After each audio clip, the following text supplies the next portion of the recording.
apapun peran kita ya, apapun tanggung jawab kita, ada yang memang ditugaskan di depan podium atau tidak. Tapi kita ini yang di sini paling tidak bukan orang yang baru ikut kajian, punya tanggung jawab berdakwah. Jadi di dalam hal ini Rasul sebagai seorang pemimpin itu memang selalu memikirkan bagaimana solusi permasalahan umat. Islam agama yang memang ritual, tapi tidak bisa melupakan aspek sosial. Bagaimana sedemikian rupa ritual ini tidak mengesampingkan yang namanya hajat kebutuhan sosial. Maka tidak diperkenankan ada orang yang kemudian dia beribadah tapi melupakan aspek sosial di lingkungan sekitarnya.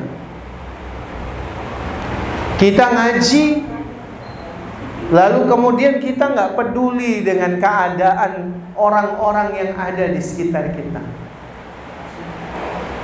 Islam justru mengajarkan kepada kita sensitivitas, kepedulian, empati kepada permasalahan umat. Bahkan Imam Ibnu Qayyim Al-Jauziyah termasuk diantaranya, beliau mengatakan di dalam banyak kitab beliau termasuk Miftahud Daris Sa'adah, bahwa min alamati mautil qalbi, termasuk tanda matinya hati adalah al-qaswatu firqah, kerasnya hati, tidak punya kepedulian kepada saudaranya sesama muslim.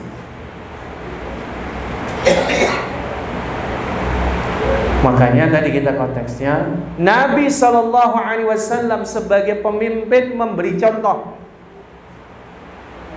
Pemimpin itu adalah problem solver, bukan trouble maker.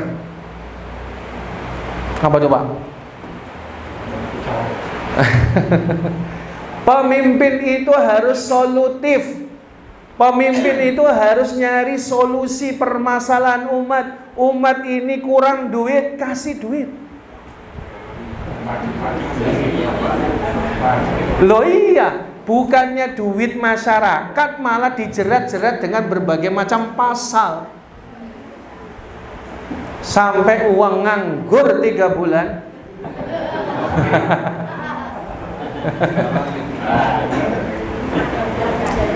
Nah ini biasa ya. Kita di dalam bermasyarakat, di dalam bernegara, ya memang begitu.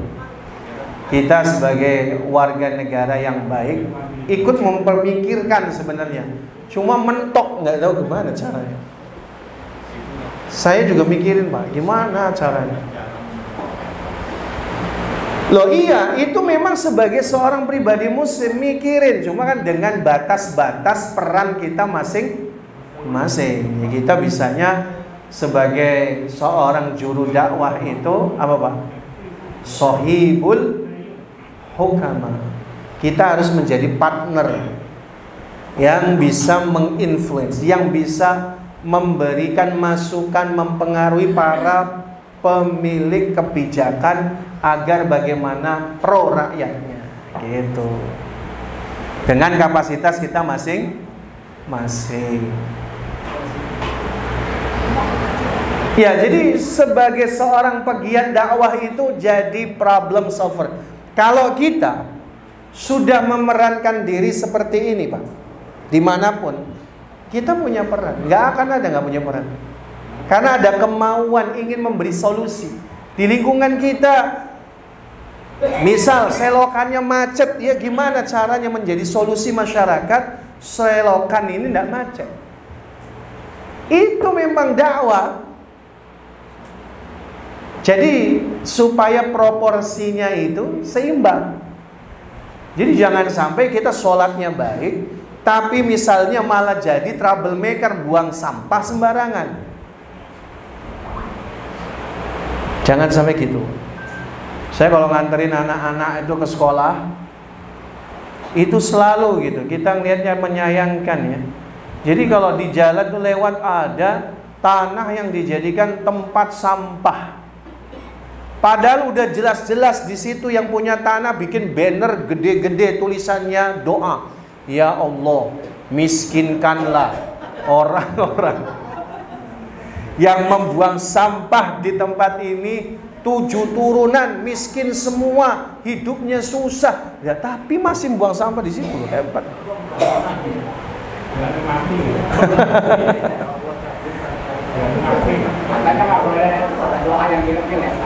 Ya salah siapa? Dianya berbuat zalim. Boleh. Boleh kalau konteksnya dizolimi. Kan ada da'watul mazlum. Dan harus tahu doanya orang dizolimi itu makbul. Tapi itu sudah dikabulkan langsung kalau masih buang sampah di situ. Berarti memang mentalnya miskin. Loh iya, untuk jalan-jalan bisa, mosok bayar orang yang ngambil sampah ndak bisa. Yuran sokli. Jadi memang seorang pegiat dakwah, seorang pemimpin dakwah, seorang dai, seorang yang terlibat dalam dakwah, jangan jadi troublemaker, jadi sumber masalah. Harus menjadi problem solver dimanapun. Di tingkat ke-RT-an kita, misalnya ada masalah, ya kita gimana jadi problem solver, Pak. Itu juga dakwah. Kita berperan aktif pada hal-hal yang positif, itu adalah juga termasuk bagian dari dakwah. Karena moncongnya dakwah ini, mercusuarnya adalah aspek sosialnya. Ya selain misalnya kita di markas ada misalnya khitanan massal atau donor darah atau ada pembagian sembako gratis dan seterusnya. Terlepas dengan itu, kita harus benar-benar melebur pada permasalahan umat secara keseluruhan. Jadi kita ini tumbuh bersama umat, itu contohnya. Jadi Rasul itu selalu menjadi problem solver, mikiri tiap hari, mikiri umat, Pak. Bapak didik anak-anak Bapak dengan cara pendidikan seperti ini, anak-anak Bapak menjadi pemimpin di masa depan, insya Allah. Doa kita tiap hari, Rabbana hablana min azwajina wa dzurriyyatina qurrata a'yun waj'alna lil muttaqina imama. Di situ maka cara didiknya gimana anak kita itu berpikir, memikirkan umat dari kecil, Pak.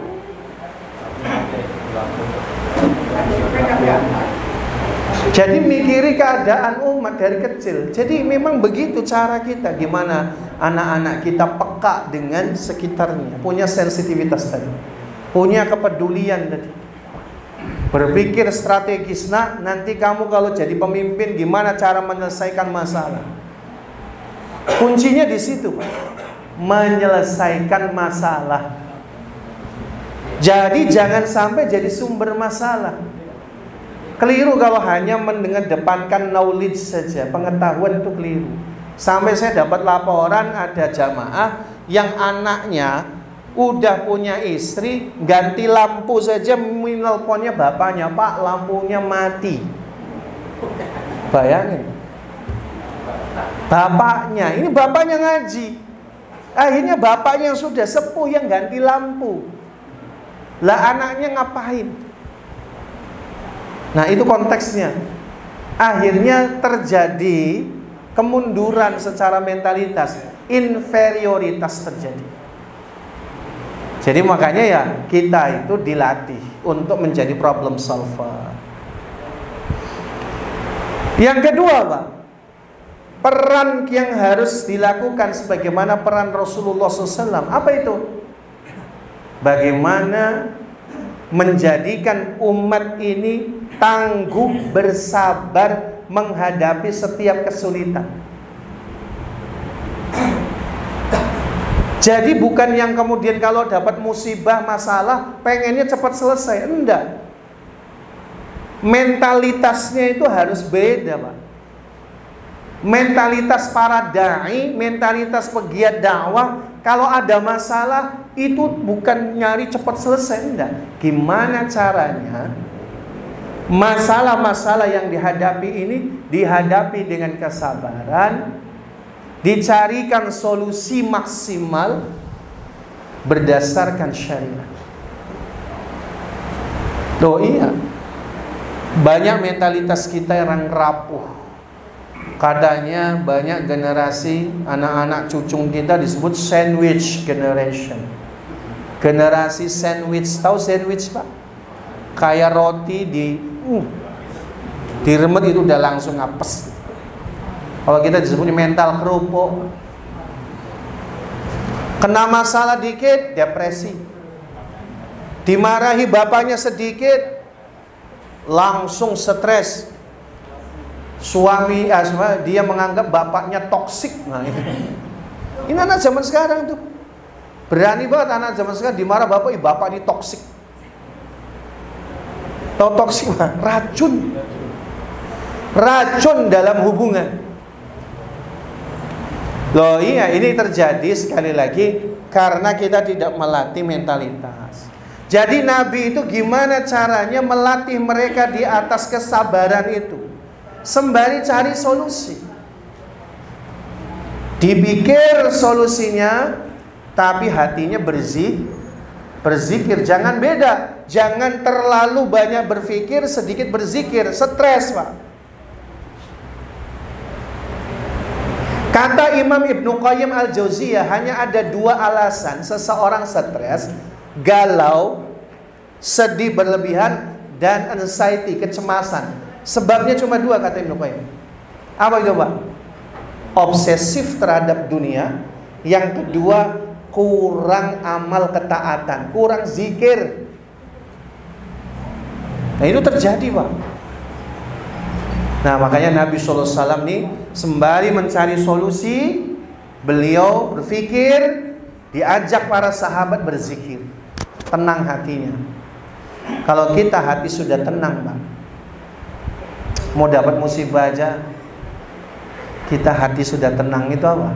Ya udah, kita akan menikmati setiap musibah yang Allah berikan kepada kita. Iya kan?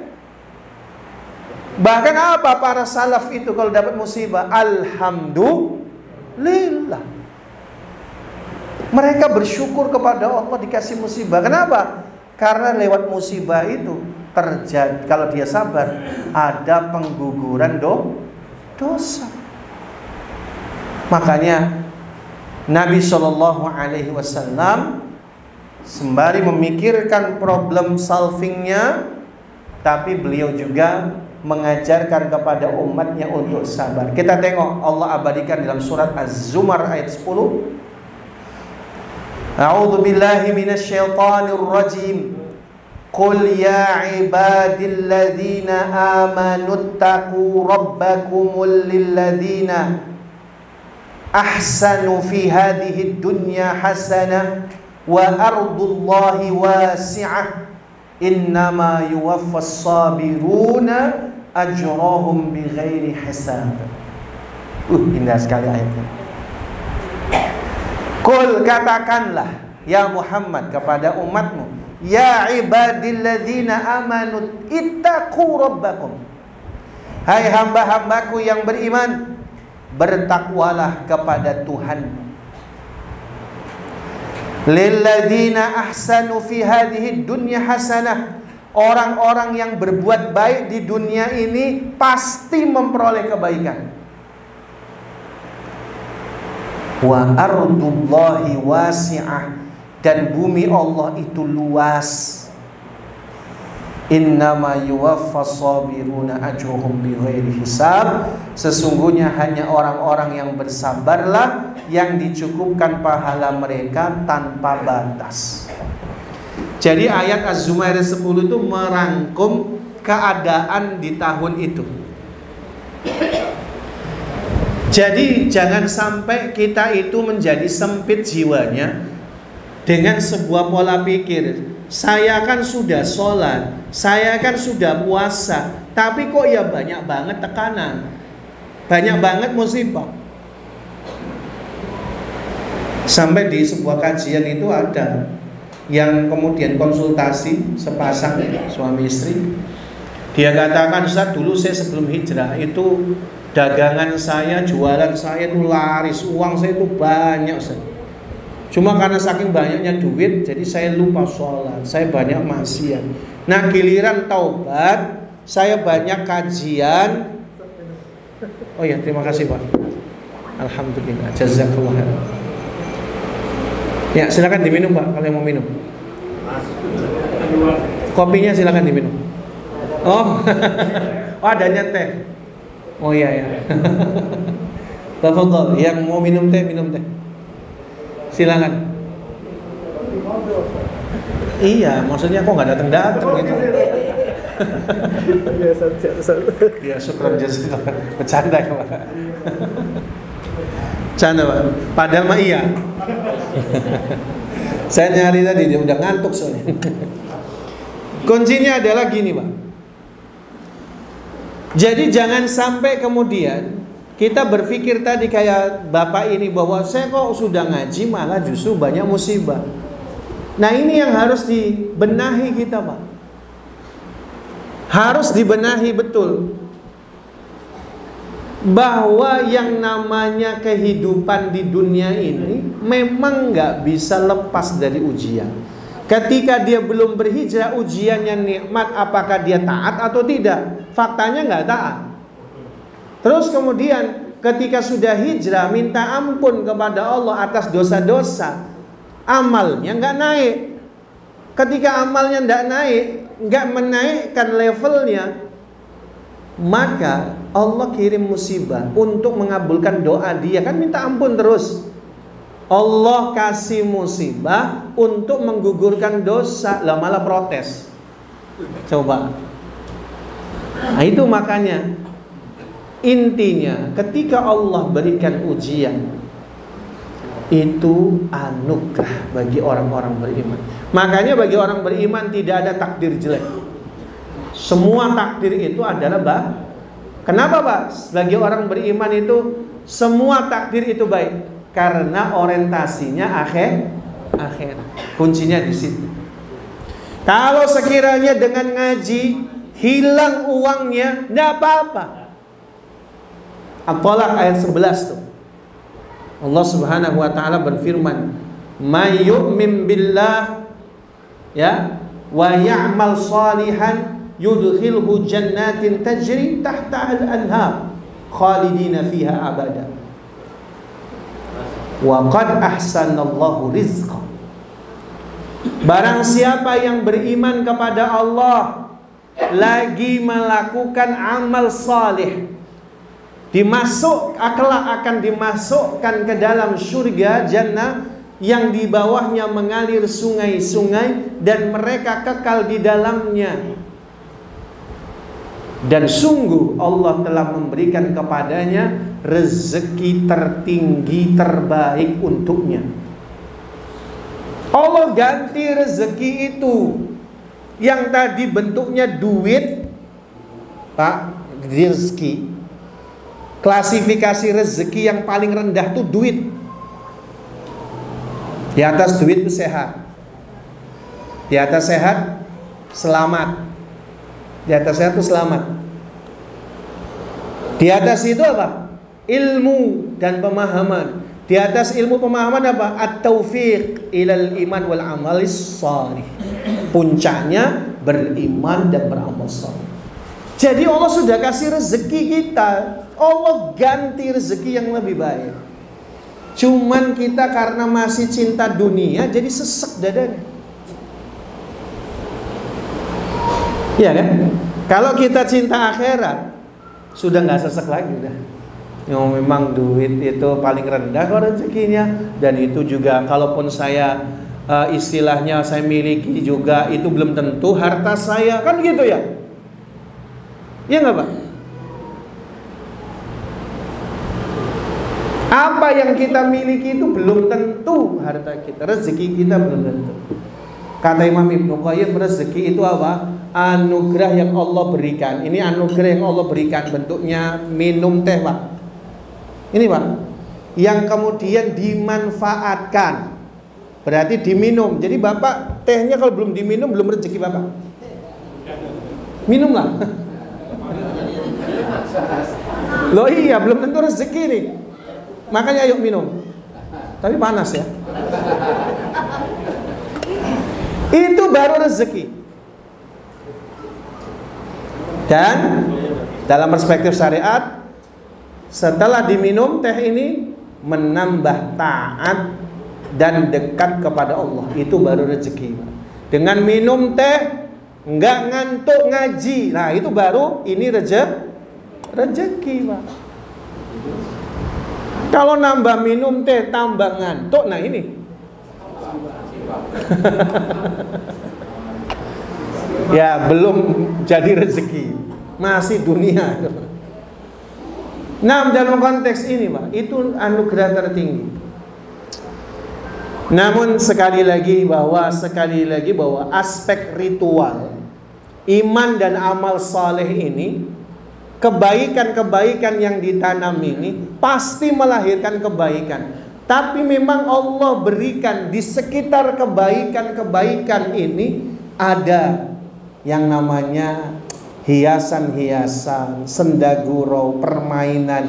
Yang itu ujian apakah kita kemudian lalai, terlena atau tidak. Saya mau ganti ilustrasi. Bapak di terminal. Di terminal bus, Bapak sudah tahu tujuannya mau pulang kampung. Taruhlah kampungnya ada di Palembang, pakai bus. Bapak lagi di terminal Raja Basa. Busnya itu sudah ditetapkan berangkat jam 9 pagi. Bapak nyampe di terminal itu jam 8 atau jam setengah 9. Di terminal itu ada yang jual bakso, ada yang jualan retail, minimarket dan seterusnya. Banyak yang jualan asongan, banyak semuanya itu. Termasuk diantaranya barangkali ya di situ juga ada permainan-permainan untuk bikin orang betah di terminal itu. Tapi karena kita udah tahu tujuannya bakalan pulang kampung jam 9, maka apa yang kita lakukan Pak? Kalaupun lapar ya ambillah bekal secukupnya. Nggak mungkin kita borong, kita makan. Udah detik jam 9 harusnya berangkat, kita lagi borong di minimarket. Nggak mungkin juga kita bawa semua, nggak mungkin. Kita akan membawa bekal secukup itu Pak. Konsepnya, analoginya. Jangan sampai orang yang jualan bakso membuat kita telat dan ketinggalan bus. Kan gitu konsepnya. Itu Allah jadikan. Makanya di dalam surah Muhammad ayat 36 itu, innamal hayatud dunya la'ibu wa lahwun. Sesungguhnya kehidupan dunia itu hanyalah permainan dan sendagurau. Bapak dikasih mobil, kira-kira mobil ini bikin telat sholat enggak? Ya kan? Bapak dikasih istri cantik, gimana caranya? Gimana tetap tidak telat, tidak masbuk sholat? Gimana Pak? Faktanya, kata Allah, zuyyina linnasi hubbus syahwat. Nomor 1 adalah wanita. Bahkan ada seorang sahabat Nabi gara-gara istrinya terlalu cantik masbuk sholat. Makanya saya menduga bapak-bapak yang suka masbuk ini istrinya terlalu cantik.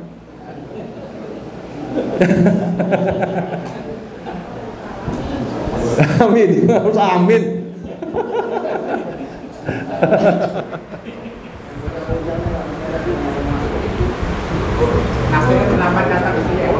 Iya, termasuk. Waduh, ya silakan. Ini sholat. Itu anekdot saja. Artinya itu bagian godaan, Pak. Makanya sahabat saja ada yang masbuk gara-gara istrinya terlalu cantik. Maka kita udah istri. Siapa yang ngomong gak cantik tadi, Bu? Udah biasa-biasa saja.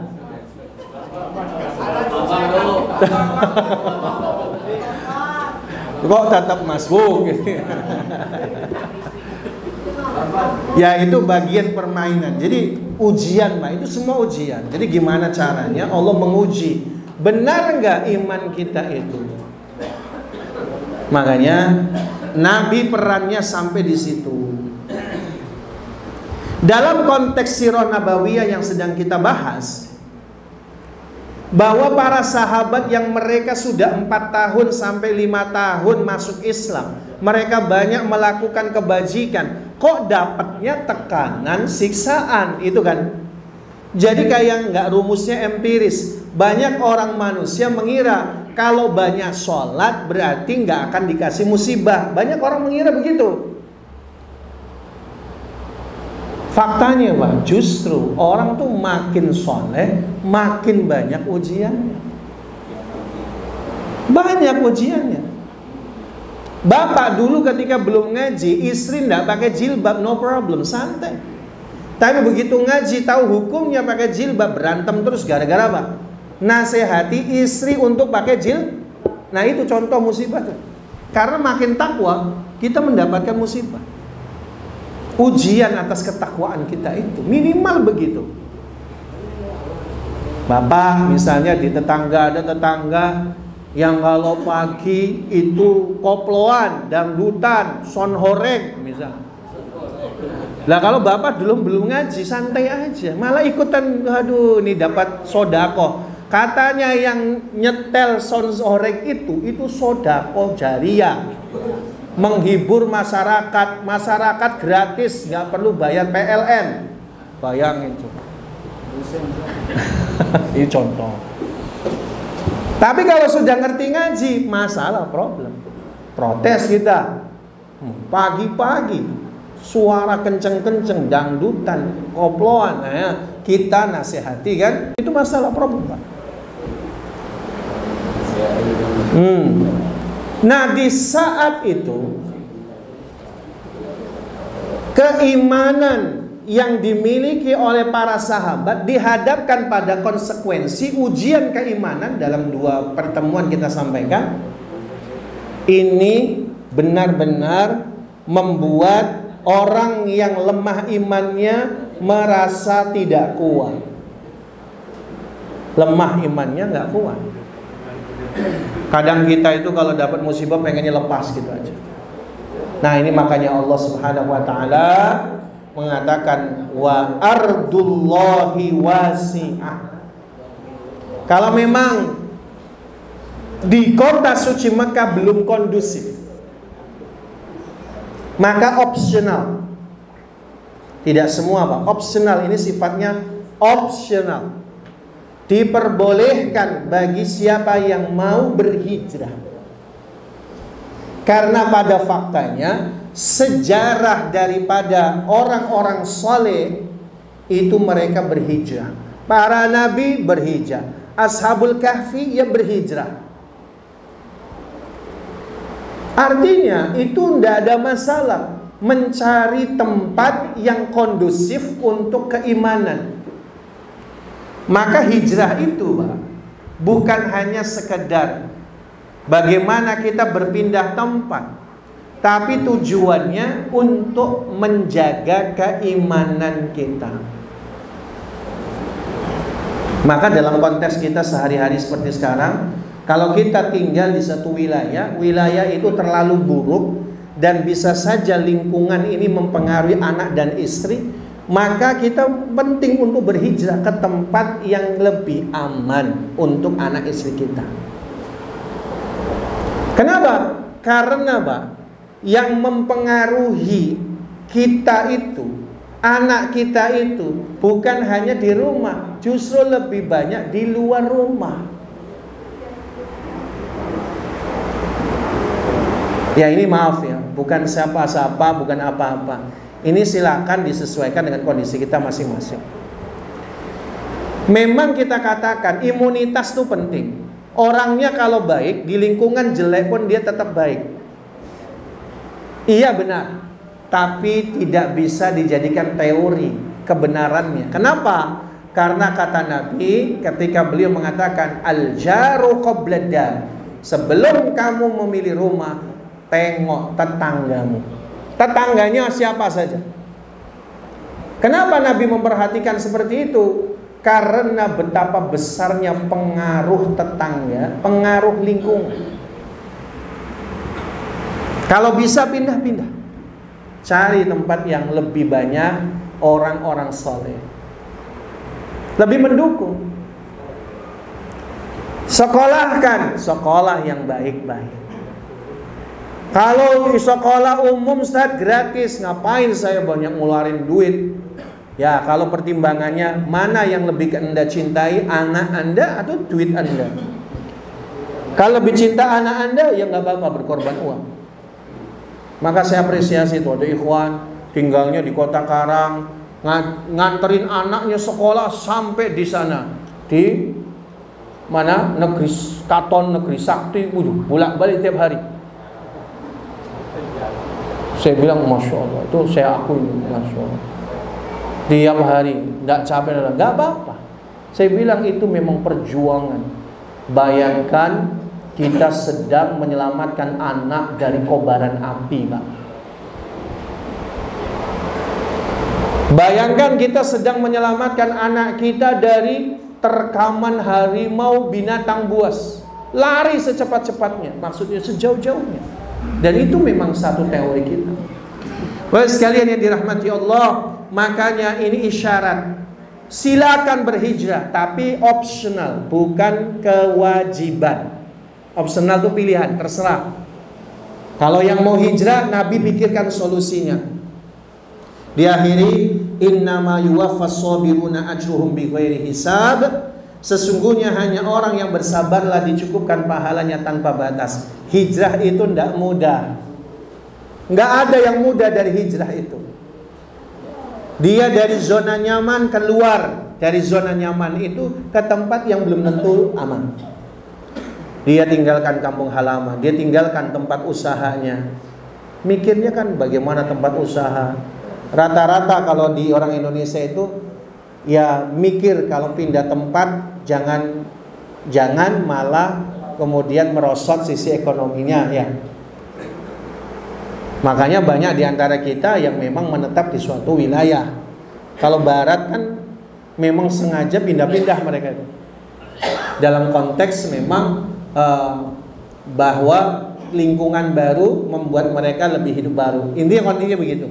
Tapi intinya di sini adalah dalam rangka hijrah menyelamatkan keimanan. Lalu Nabi memilih, solusinya ketemu. Nabi memilih Habasyah. Habasyah pernah kita bahas tentang Habasyah ini di pertemuan udah lama sekali. Intinya Habasyah ini adalah negara Ethiopia di Afrika. Ethiopia Afrika. Habasyah sendiri sebenarnya sangat dekat dengan Jaziratul Arabiyah karena hanya dipisahkan Laut Merah saja. Jadi kalau dari Habasyah ke Jaziratul Arabiyah itu ya tinggal naik kapal selesai. Itu cuma 1,5 kali daripada penyeberangan Merak ke Bakau lah, 2 kali lah. Jaraknya cuma segitu. Itulah kenapa pernah kalau kita dibahas di sirah di awal-awal, kenapa ada pasukan gajah Afrika pada peristiwa penyerangan Ka'bah.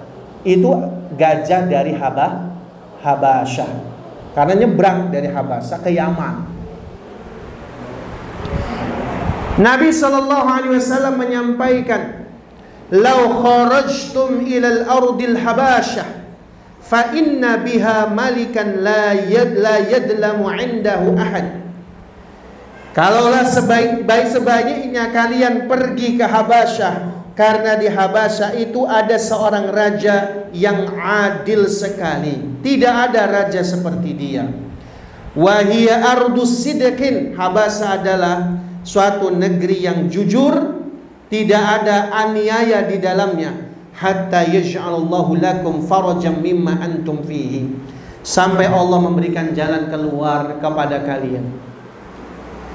Jadi Nabi memilih Habasyah dengan sebuah analisis. Ini Pak, makanya ini Nabi itu sekali lagi analis luar biasa. Kalau dalam pembahasan ketika Nabi SAW di umur 25 berdagang ke Syam yang kedua kali, itu di dalam kitab Muhammadut Tujjar, Nabi itu bahkan punya pemetaan wilayah pasar di Jaziratul Arabiyah. Beliau itu sekalipun tidak pernah berdagang sebelumnya, beliau menguasai analisis 70 pasar di Jaziratul Arabiyah. Ada statistiknya, ada analisanya. Dan ini nanti ilmu ini ditularkan kepada Sayyidina Utsman bin Affan. Jadi by data, statistik, analisa yang sangat tajam. Makanya bagi pegiat dakwah itu betul-betul dianalisis dakwahnya, Pak. Mulai kita harus menganalisa masing-masing kita, Pak. Coba di lingkungan kita ini, lingkungan rumah kita masing-masing dianalisa. Lingkungannya seperti apa? Banyaknya ahlul kitab, orang kafir, atau mulhidin, orang yang ngeyel, atau orang-orang yang muslim minal juhala, orang yang sombong, yang orang bodoh. Loh iya, itu beda penanganan, Pak. Oh, mayoritas jahil, maka penanganannya beda. Kita bersosialisasi dengan orang yang jahil itu beda, Pak. Nah itu kita analisis tuh. Siapa tokoh-tokohnya, siapa yang paling berpengaruh, siapa yang kalau ngomongnya itu A, orang ikut A. Dianalisis. Siapa orang yang destruktif, siapa yang positif. Oh, itu harus dianalisa semua tuh. Di ruang lingkup keluarga kita, coba Bapak bisa nggak menganalisis istri Bapak? Karakternya apa? Bahasa kasihnya apa? Dianalisis supaya cara menghadapi berdakwah kepadanya gampang. Jangan main tebas-tebas. Istri Bapak 4 pukul rata, nggak bisa. Istri 1 tuh karakternya beda dengan istri kedua. Beda-beda caranya, termasuk anak-anak. Makanya anak kita saja dari istilahnya bapak ibu yang sama, anak itu beda-beda juga. Maka beda penanganannya. Itu sejenak analisis dakwah. Nabi menganalisis di semua negeri, Habasyah yang paling cocok. Sampai mengatakan ada raja Habasyah yang adil, tidak pernah zalim. Negeri ini negeri yang aman dan jujur. Nabi buat analisanya. Allah. Karena waktu sudah Isya, kita pending dulu. Insyaallah nanti kita akan lanjutkan sedikit ya terkait dengan siapa itu Raja Habasyah. Kita analisis. Ini analisa Rasul. Wallahu a'lam bishawab. Waktu dan tempat saya kembalikan. Hijrah ke Habasyah. Tadi kita selesai pada pembahasan bagaimana Rasul menganalisa Habasyah sebagai tempat hijrah. Analisa yang tajam dan ternyata tepat. Habasyah memang adalah satu negeri yang makmur, dipimpin oleh seorang pemimpin yang bernama Raja Najasyi. Raja Najasyi sebenarnya nama aslinya adalah Ashamah. Najasyi itu kayak Fir'aun, Pak. Jadi gelar. Jadi mungkin kalau di ini ada kaisar, raja dan seterusnya ya. Ada Fir'aun yang sebenarnya semua gelar itu punya tokohnya sendiri-sendiri. Makanya di sini Najasyi itu bukan satu orang, tapi adalah gelar kerajaan di Habasyah. Namanya adalah Ashamah bin Abjar An-Najasyi. Singkat cerita, Ashamah ini adalah punya seorang ayah Abjar, seorang raja Najasyi juga. Ayahnya hanya punya putra satu orang, yaitu Ashamah. Sementara adiknya Abjar An-Najasyi punya 10 putra.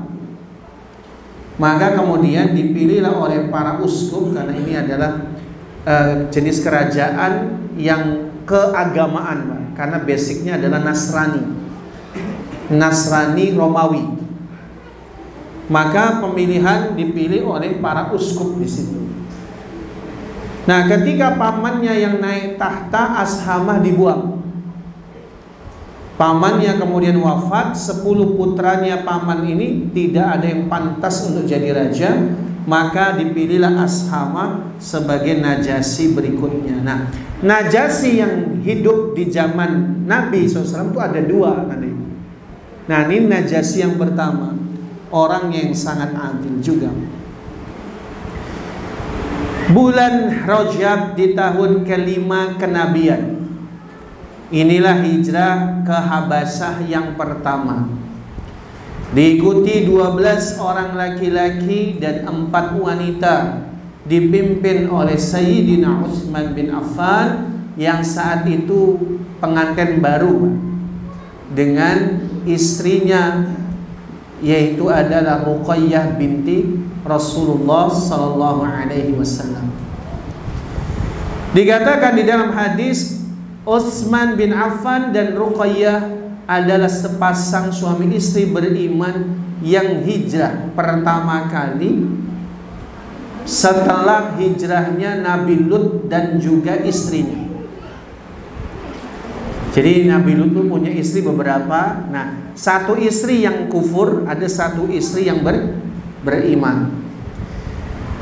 Caranya adalah mengendap-endap waktu tengah malam menuju pantai di As-Suaibah. As-Suaibah itu sekarang namanya Jeddah.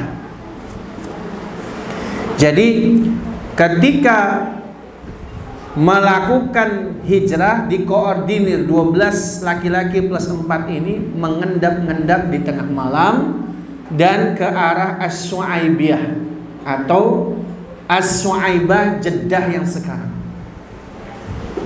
Kenapa tidak memilih di Yaman? Karena jalur pelayarannya ini paling lama. Karena kalau nyebrangnya dari Yaman paling ya tadi kita sampaikan 1,5 kali daripada Merak ke Bakau.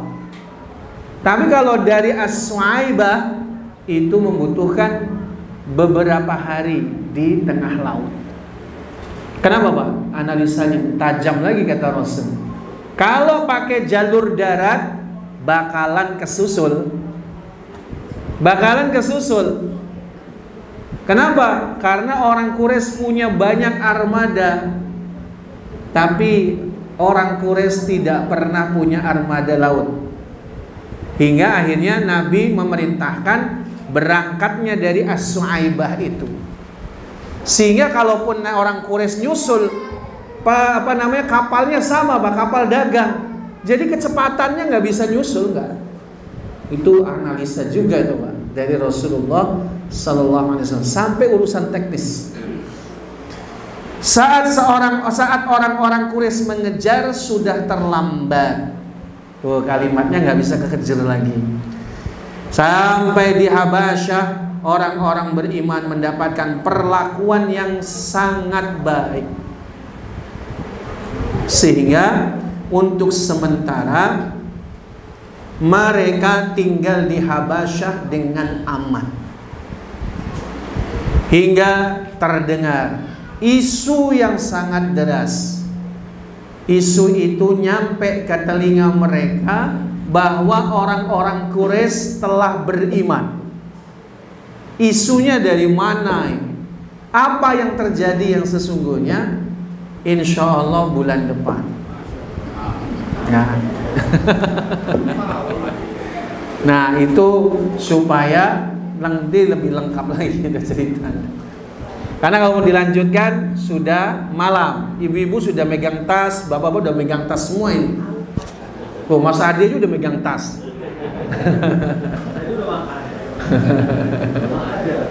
Ya, jadi cukup sampai di sini. Ada yang mau didiskusikan atau? Ya, ada pertanyaan yang menarik. Kenapa budak-budak itu dari Habasyah?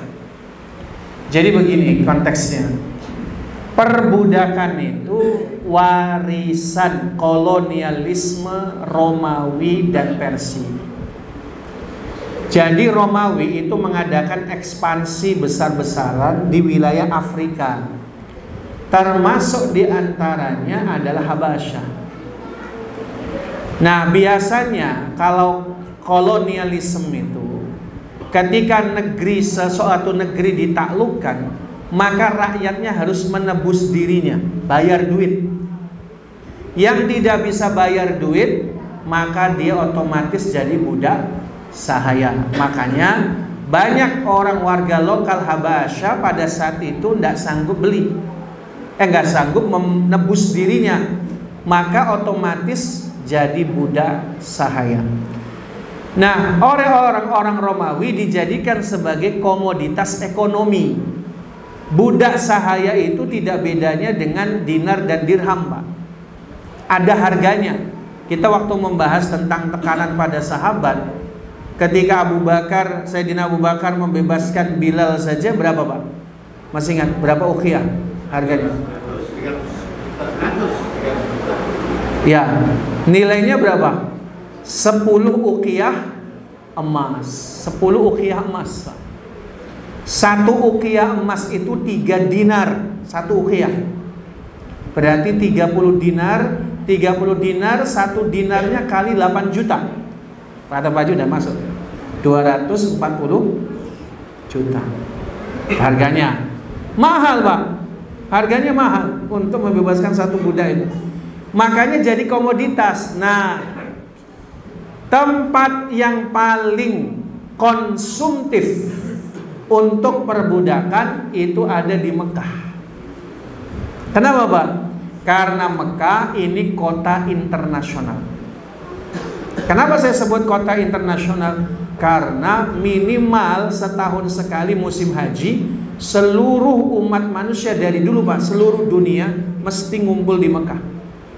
Maka di sana digunakan untuk perdagangan, digunakan untuk juga banyak kerajinan dan seterusnya yang memang menjadi komoditas orang Mekah. Makanya subur, termasuk diantaranya Bilal itu Habasyah, Ummu Aiman itu Habasyah, banyak sekali. Wahsy itu Habasyah. Memang banyak Habasyah, walaupun tidak selalu Habasyah. Budak yang bukan Habasyah yang kita kenal siapa? Ada Zaid bin Harisa, itu orang Arab itu. Suhaib bin Sinan pernah jadi budak, ia malah dari Romawi. Khabbab bin Al-Ard itu orang Arab. Karena perbudakan ini sistem yang warisan. Islam tidak bisa menghapus karena itu adalah komoditas. Ya, karena dia komoditas, maka hanya bisa dihilangkan pelan-pelan, nggak bisa dihapus. Ya, hingga akhirnya tetap aja sampai sekarang kan dihapuskan, pelan-pelan dihapuskan. Itu namanya budak sahaya. Kenapa dari Habasyah? Apa hukumnya kalau kita tahu ada masjid ini kiblatnya nggak pas? Terus apa hukumnya kalau kita sholat di situ? Nah, insyaallah bagus. Panjang nih penjelasannya. Mau panjang mau pendek? Kalau pendek, selama pada saat itu sudah dimusyawarahkan, maka sholatlah. Sudah ada musyawarah masyarakat, ada kaum ahli agama, sudah ditetapkan begini ya. Contohnya begini. Gini, Pak. Ayat terkait dengan fawallu wujuhakum syatral masjidil haram. Hadapkanlah wajahmu ke Masjidil Haram. Kata fawallu, hadapkan itu tidak mesti simetris. Teknologi zaman sekarang memang bisa untuk sampai simetris. Di zaman dulu kesusahan. Maka sangat memungkinkan kita sulit untuk simetris sampai presisi, itu nggak bisa. Makanya kata fawallu pendekatan, mendekatilah, seolah-olah itu adalah kiblat. Maka hukumnya nanti dalam fikih sendiri, kalau bapak terlanjur sholat dan itu sudah bapak yakini itu adalah kiblatnya, nggak perlu diulang. Gitu konteksnya. Yang kedua, masalah Ka'bah Baitullah. Ketika terjadi pembangunan Ka'bah oleh orang Mekah, itu kan kita sudah belajar, Ka'bah tidak ideal. Ka'bah yang sekarang ini bukan Ka'bah, bukan bentuk Ka'bah di zaman Nabi Ibrahim dan Nabi Adam. Maka terjadi dalam sejarah bongkar pasang Ka'bah, Pak. Nabi ketika Fathu Mekah saja melihat Ka'bah bentuknya nggak ideal seperti itu, mau mengubah, tapi Nabi urungkan. Kenapa? Karena bakal memecah belah umat Islam. Karena 2000 orang Quraisy mu'alaf baru masuk Islam. Bayangin Ka'bah yang udah bagus-bagus dihancurin sama Rasul, bisa jadi murtad semua. Maka Nabi tidak membongkar Ka'bah. Sampai Khalifah Abu Bakar, Umar, Uthman, Ali nggak dibongkar. Ketika kepemimpinan dialihkan kepada Muawiyah, ada kekuasaan lain selain Muawiyah dipimpin Abdullah bin Zubair. Dia memimpin Mekah dan Madinah. Maka saat itulah Ka'bah dihancurkan, diganti konstruksinya, dikembalikan seperti zaman Nabi Ibrahim. Abdullah bin Zubair lengser karena dibunuh Hajjaj bin Yusuf, orangnya Muawiyah. Ketika dia gugur, Ka'bah dibongkar lagi. Akhirnya dibangun lagi Ka'bah yang seperti kita sekarang ini. Terjadi kekuasaan Abbasiyah. Abbasiyah itu jalurnya dari paman Nabi Al-Abbas. Mau dibongkar lagi, Abdullah bin Abbas tidak setuju. Mau dikembalikan zaman Nabi Ibrahim. Kata Abdullah bin Abbas, jangan menggunakan simbol-simbol Islam untuk mengadu domba umat Islam, memecah belah umat Islam. Nah, nanti turunannya apa, Pak? Jika kita melihat masjid bangun secara simetris karena tanahnya konturnya begitu, tapi ternyata sudah terjadi nih, maka pendapatnya, apakah kemudian kiblatnya miring semua beda dengan kontur masjid, atau tetap aja begitu imamnya aja yang miring? Gimana, Pak? Dua-duanya benar, diakuisisi dalam syariat. Kalau tidak memecah belah umat Islam, semuanya sepakat. Ini misalnya bangunan kita nih, oh ternyata kiblatnya ke ujung situ, jadi akhirnya miring semua, Pak. Itu nggak apa-apa, yang penting tidak memecah belah umat Islam. Solusinya kalau misalnya udahlah kita ngadep sini, imamnya aja yang miring, itu dalam kaidah fikih cukup, fatwa fikihnya cukup, imamnya yang miring. Ini yang banyak digunakan oleh Syafi'iyah. Maka jangan heran imam-imam yang mazhab Syafi'i miring, ya kan? Itu fatwanya. Jadi ada semua, ada dalilnya. Gitu ya. Jadi kalau kita sudah ada masuk di masjid yang entah mau milih apa saja, sholatlah bersama umat Islam. Jadi jangan umat Islamnya miring sini, kita beda sendiri. Enggak bisa. Udah ikuti aja. Fawallu wujuhakum syatral, kecuali harusnya ke barat, ini ke timur. Nah, ini sudah keterlaluan. Nah, ini sudah keterlaluan. Harusnya ke Ka'bah, ke Monas. Iya kan ada ya? Jadi harusnya arah ke kiblatnya ke Ka'bah, ini dialihkan ke Monas.